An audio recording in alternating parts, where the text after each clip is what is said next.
الحمد لله حمدا كثيرا كما أمر، والصلاة والسلام على حبيبنا محمد خير البشر. أما بعد، فحياكم الله وبياكم وأهلا بكم في ليلة جديدة من ليالي رمضان وحلقة جديدة من برنامجنا آية وحكاية. الآية اليوم في سورة الحديد، الله تبارك وتعالى يقول: ألم يأن للذين آمنوا أن تخشع قلوبهم لذكر الله وما نزل من الحق ولا يكونوا كالذين أوتوا الكتاب من قبل فطال عليهم الأمد فقست قلوبهم وكثير منهم فاسقون. الآية ببساطة، الله تبارك وتعالى ينادي ويقول للمؤمنين الذين آمنوا بالله واستجابوا لله وللرسول: أما أنا لقلوبكم أن تخشع. ربما الله تبارك وتعالى استبطأ القلوب فلم تخشع لذكر الله تبارك وتعالى وما نزل من القرآن.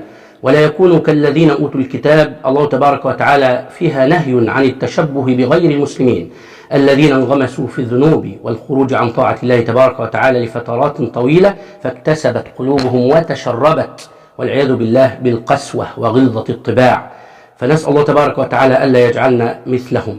وفيها عتاب رقيق لجماعة المؤمنين الذين تركوا قلوبهم وانغمسوا في الملذات: هيا أسرعوا بالعودة وإلا لن تستطيعوا أن تعودوا.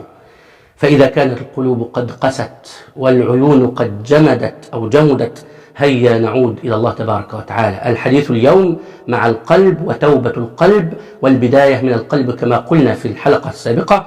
وإذا ذكرنا هذه الآية لا ننسى أبدا أن نذكر قصة العائد إلى الله. العائد إلى الله ببساطة هو مالك ابن دينار، ذلك القاسي القلب أيضا الذي كان منذ 1300 سنة كان شرطيا، وكان يحب الخمر وينغمس في شربها انغماسا شديدا، وكان قد رزقه الله تبارك وتعالى بطفلة صغيرة أحبها حبا عظيما، ويعني لم يكن أبدا أن يستطيع أن يفارقها، ولكن هذه الطفلة الصغيرة كانت تحب أباها حبا شديدا، وكانت تقبل عليه إذا رأته يشرب الخمر فتمسك بما في يديه وتسكبه على ملابسه، يعني كناية أنها لا تحب أن ترى أباها وهو يشرب ذلك الخمر. وما لبثت تلك الطفلة بعد فترة قصيرة إلا وقد ماتت. فقال: فرجعت أقسى مما كنت والعياذ بالله.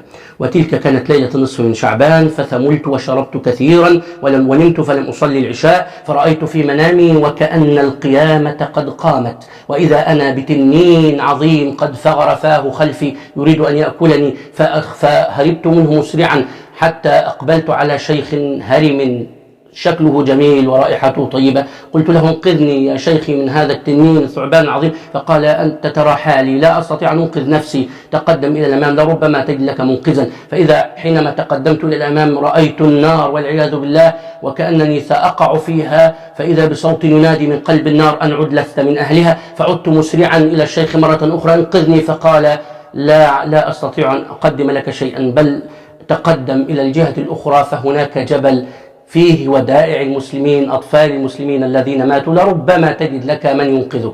فأقبلت إلى ذلك الجبل، فإذا أنا بقصر هائل عظيم جميل له شرفات وشبابيك، وفيه أطفال يمرحون ويلعبون، وإذا بالأطفال ينادون على طفلة صغيرة: أن هذا أبوك أو هذا أباك.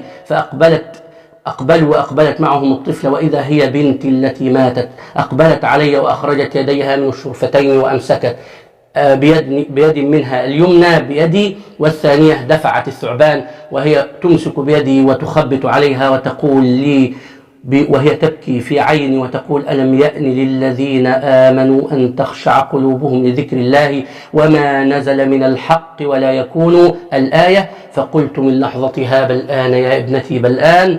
وقمت من نومي في لحظتها وأنا مرتاح البال مطمئن وسعيد، وإذا أنا بمالك بن دينار العابد الزاهد. أسأل الله تبارك وتعالى أن يجعل لنا من يرقق قلوبنا، وأن يفتح لنا بإذنه تبارك وتعالى في شهر رمضان فتعود قلوبنا إلى الله تبارك وتعالى ولذكر الله باكية خاشعة متذللة.